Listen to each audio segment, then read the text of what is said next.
Assalamualaikum and konnichiwa. Thank you for joining today's episode of Academy with me, Dr. Zalia.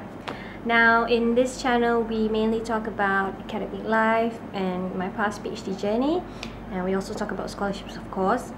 And because of that, I think it is also important to also include topics about life after PhD or after getting your degree, because it's also very important to consider how you want to branch out after that. Either you want to continue in academia or go into the industry. Either way, it's also important to talk about those topics because we don't want to stay in grad school forever.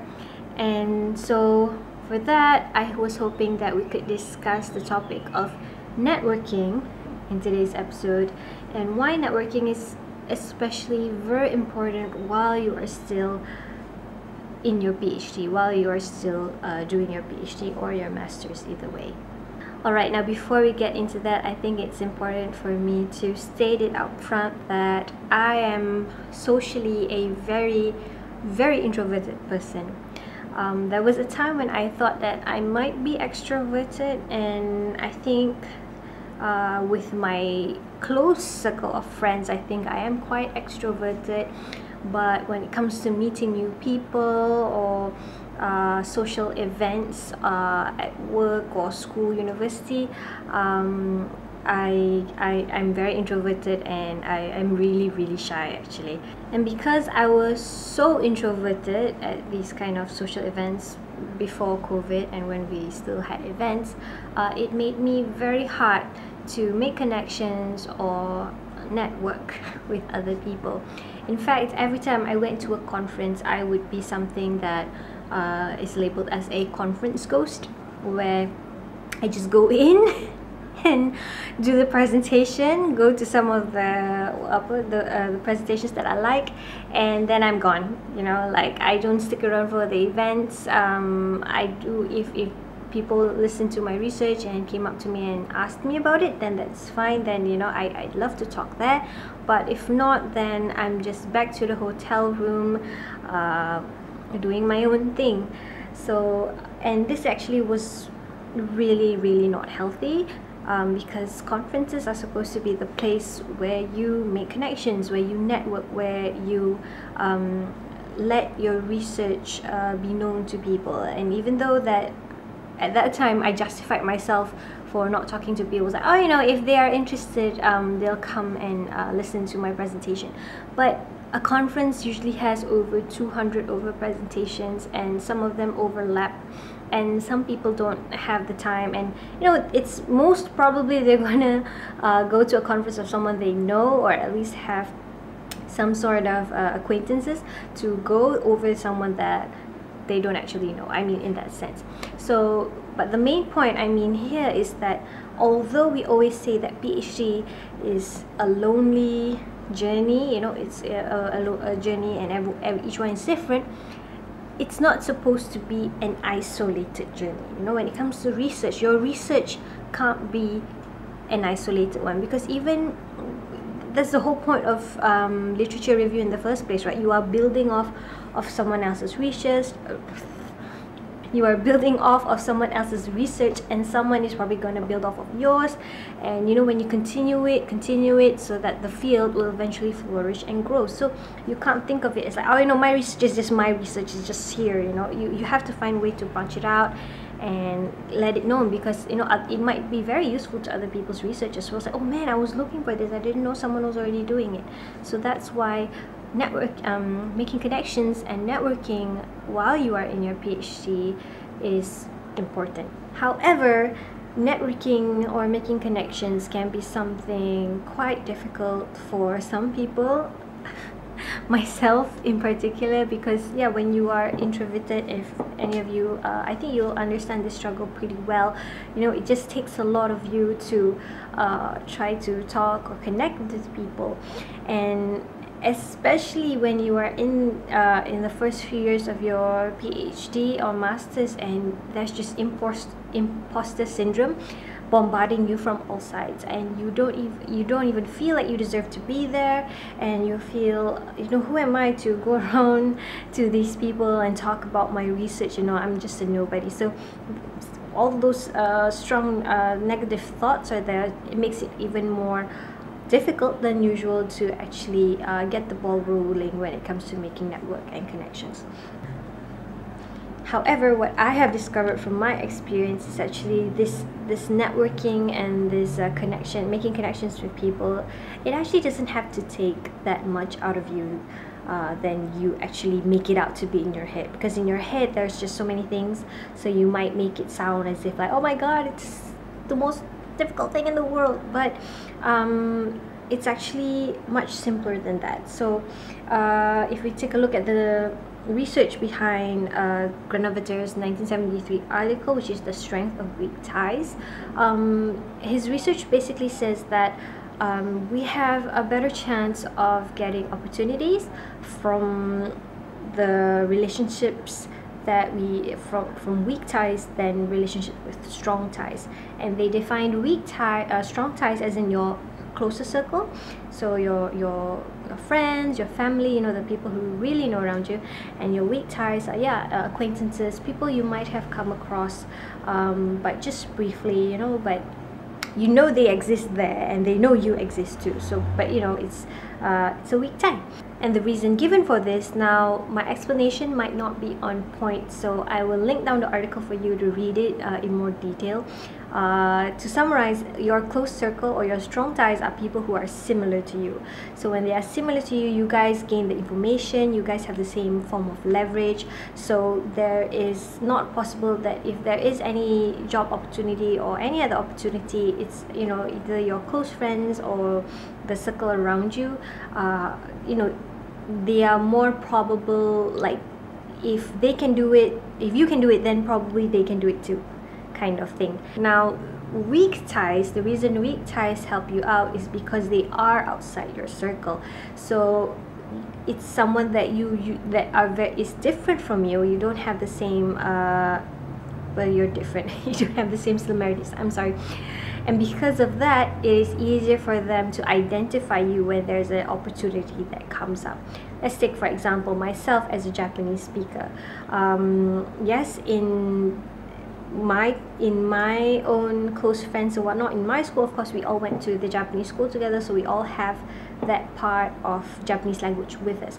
But when I'm with Kokhin's friends who are outside the Japanese circle, they will, whenever they think about Japanese language education or Japanese language translation, they will think about Kokhin's wife, which is myself. Now, going back to what I was saying about how networking and connection making doesn't have to be that difficult, is because of this whole thing. All that you need to do is to establish a weak tie. You want to make a string, you want to have your existence, you want people to know of your existence so that you will come to mind when opportunities come up. Alright, so now we know why it is important to make weak ties and how weak ties won't take that much out of you. How do we actually start making weak ties, or how do we start to make networking or these connections? Like I said earlier, I'm extremely introverted when it comes to social events, that it's hard for me to walk up to people and talk directly about my research. However, what I did find worked for me was sending emails, and I think that is something that everyone can do, especially in this day and age, is to send an email to make yourself known or make your research be known. And I know that sending emails can also be quite daunting, because so many things go through your head. Oh my god, what are they gonna think when they read my email? They're just gonna ignore me, blah blah blah blah blah, all those thoughts. But let me tell you, I'm here to assure you that it's totally fine, because there is nothing to lose. If they reply, if they open your email and they're like and ignore you, it's fine, then at least okay, so, it didn't work out. But if they do open it, they do reply, and they do give you input, then there's already a tie there, like at least you have gained something, but you didn't necessarily lose anything, because in the first place there was no connection anyway. don't be too worried about the outcome, because at the end of the day, it's just an email. If they end up not being nice or you panic or whatever, you can always just decide to delete it or not read it. Is what I used to do with journal rejections. You know, at least it's not face to face, so that's why I say email is still actually a very better option for you to start making your read ties. Another thing that you can consider in the prospect of networking for looking for a job search, is applying for positions that you don't necessarily fit the full eligibility. And what I mean is, do you ever look at a job scope and you are checking all of the requirements? Okay, I have this, and then suddenly there's like that just one part that says you need at least 5 years of teaching experience to apply for this job, and you're like, oh no, yeah, right. And you just end up not applying for the job. So even in that case, just try and apply for the job anyway. Just send in your resume, because you don't know, even though that requirement is not filled, you might actually be a desired candidate for some other positions that they do have but they did not advertise. So in a way, you can just send it in, and then in that way you are kind of in the system. And to be honest, this is actually one of the ways that I actually landed my current position in academia, because there were I applied to a couple of different universities. There were a lot of, at the time I was in Japan, but in Malaysia there were a lot of teaching opportunities, part-time teaching opportunities in universities, and they were all done online, so I thought that wasn't a problem actually, even though I was in Japan. And even though I did not have that much teaching experience as they essentially wanted, I sent in my resume anyway. I sent in my CV, and sure enough, yeah, none of them replied. And it was okay, because I did see that they eventually hired other people anyway. However, the great thing that what happened about that is, I guess that was around 3-4 months before my final defense. After I passed my final defense, after I got word that I had officially passed the defense, I think exactly 3 days after that, I got a call from my mom, of all people, saying that one of the universities I applied to had called and was asking her for my contact details, because they said that on the resume I sent in, I didn't have I left out one of my phone numbers or my contact emails, and they wanted to offer me an interview. And now I'm here. You know, so you can't, you know, it's all right if you didn't get it, essentially, you know, that first thing that you actually wanted or needed, right? Because you still have something else, you know. They might have something else in store for you that, even though at that time was not available, might be available at a later date. So send out those job applications for positions that you might be interested in, because you never know when there will be something up for you.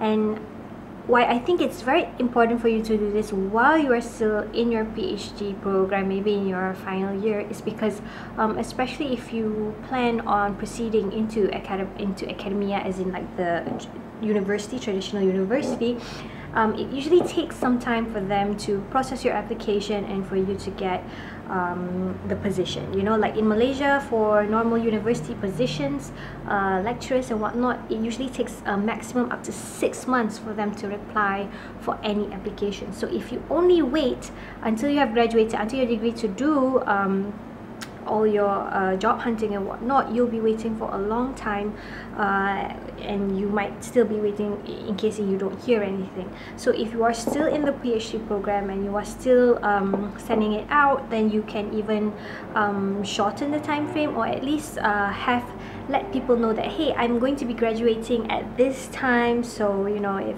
there's anything. And that is something I actually did practice a lot in my emails to people.